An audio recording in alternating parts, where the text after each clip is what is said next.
हम छोड़ेंगे नहीं, बख्शेंगे नहीं, सजा तो पक्का मिलेगी, ये आप समझ लीजिए। FIR तो इसीलिए कही ना कि उनको जेल भेजा जाए। लड़ाई संसद और सड़क के साथ साथ अदालत में भी होगी।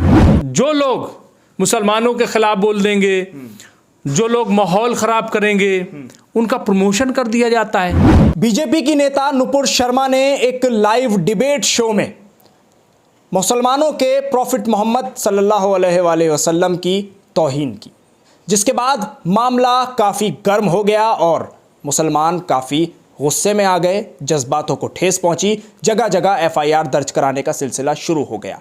मुंबई में एक FIR दर्ज हुई रज़ा एकेडमी के जरिए, तो दिल्ली के शाहीन बाग थाने में AIMIM के जरिए FIR दर्ज कर ली गई। AIMIM के प्रवक्ता डॉक्टर मुमताज़ आलम रिजवी इस वक्त हमारे साथ सीधे जुड़ रहे हैं। मुमताज़ साहब, नुपुर शर्मा को लेकर आप क्या कहना चाहते हैं, क्योंकि वो बीजेपी की हैं बड़ी नेता, और उनकी तरफ से एक ऐसी बात कह दी जाए कि जिससे एक कम्युनिटी को ख़तरनाक तरीके से ठेस पहुंच जाए और उसके बाद ये सब हो। देखिए, बड़ी नेता रही होंगी, अच्छा, लेकिन जैसे ही उन्होंने हुजूर सल्लल्लाहु अलैहि वसल्लम की तौहीन की तो उनका कद जो है वो बहुत नीचे हो गया है, बहुत कद छोटा हो गया है, और बीजेपी में भी उनकी हैसियत कम हो गई है, क्योंकि उन्होंने न सिर्फ हिंदुस्तान के 25 करोड़ मुसलमानों को, बल्कि आप देखिए पूरी दुनिया के 200 करोड़ मुसलमान हैं, उनकी दिल आज़ारी की है, उन पर एक तरीके से उनके जज्बात को ठेस पहुंचाने का काम किया है।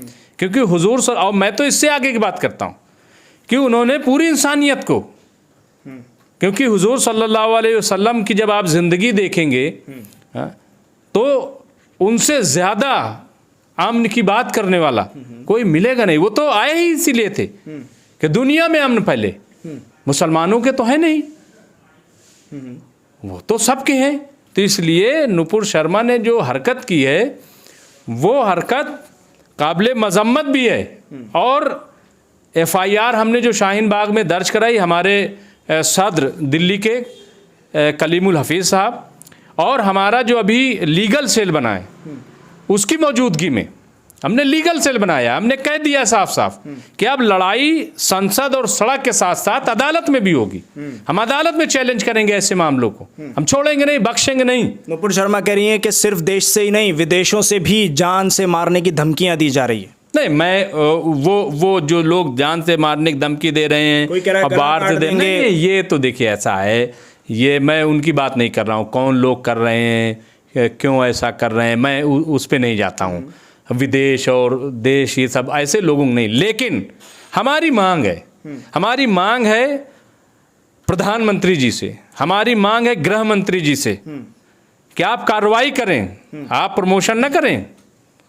क्योंकि अगर आप पूर्व में देखेंगे, माजी में देखेंगे, तो जो लोग मुसलमानों के खिलाफ बोल देंगे, जो लोग माहौल ख़राब करेंगे, उनका प्रमोशन कर दिया जाता है। किसी को कैबिनेट मंत्री बना दिया जाता है, तो किसी को प्रवक्ता और किसी को कुछ।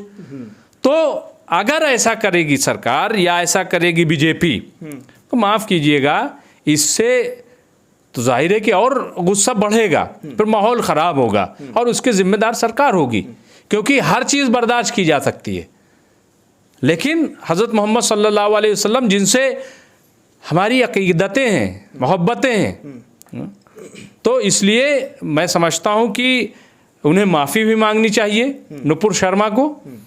और ये सब के साथ वो फ़ोन आ रहे हैं, ये आ रहे हैं, वो आ रहे हैं, वो हम नहीं जानते उसके बारे में। लेकिन अभी तक कोई कार्रवाई नहीं हुई है। रज़ा एकेडमी ने जो FIR दर्ज कराई है वहाँ भी, और आपने जो दिल्ली में कराई है वहाँ, यही अफसोस की बात है। देखिए, यही अफसोस की बात है कि आप देखिए, जब धर्म संसद हुई, धर्म संसद में भी जिस तरीके से कहा गया कि हम कत्लेआम करेंगे, मुसलमानों को मारेंगे, काटेंगे, कार्रवाई नहीं हुई। आखिर में सुप्रीम कोर्ट के कहने से एक्शन हुआ, आपने देखा होगा कि नोटिस दिया बाकायदा सरकार को, उत्तराखंड सरकार को, और उसके बाद कार्रवाई हुई।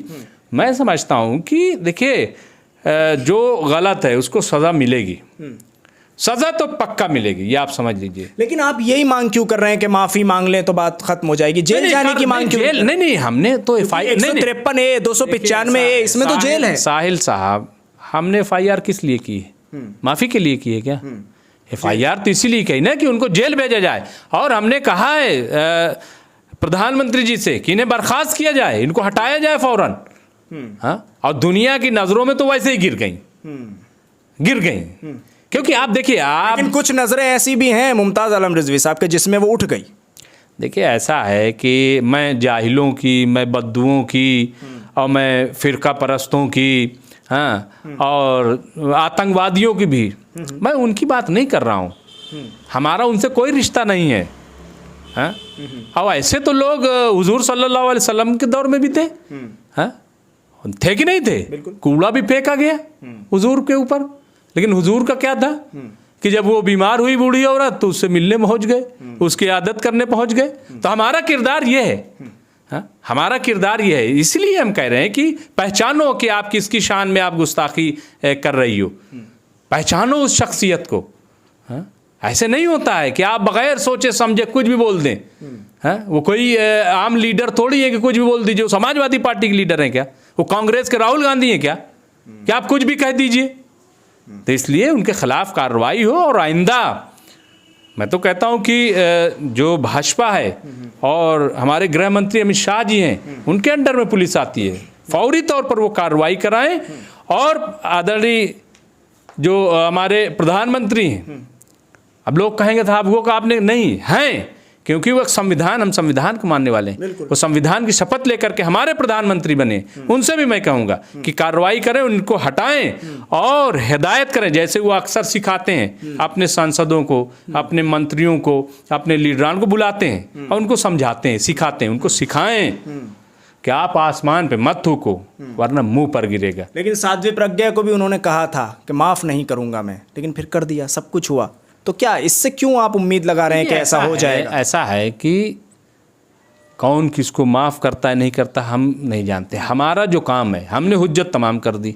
आप कार्रवाई चाहते हैं? नहीं, हम कार्रवाई चाहते हैं और हम मुतालबा कर रहे हैं, हम खामोश नहीं बैठ रहे हैं। और अब माहौल, और देखिए इसलिए हम मांग कर रहे हैं। आप बात को समझिए साहिल साहब कि हमारे मांग करने का, देखिए एक तो ये है कि एक आवाज़ हमने बहुत आईनी सतह पर संवैधानिक उठाई। हो सकता है कि कुछ लोग जज्बात में आ जाएं, माहौल ख़राब कर दें, तो हम वो नहीं चाहते कि हंगामा हो जाए। लेकिन हम संवैधानिक, हम जो आईनी लड़ाई हम लड़ा, इसीलिए हम थाने गए, हमने FIR दर्ज कराई।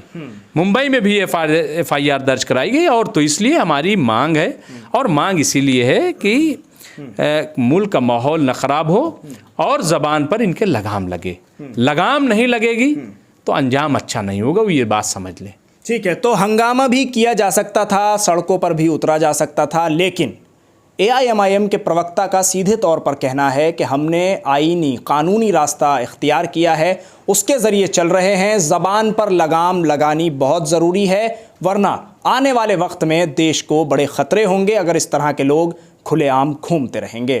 दिल्ली से INN चैनल के लिए साहिल नकवी।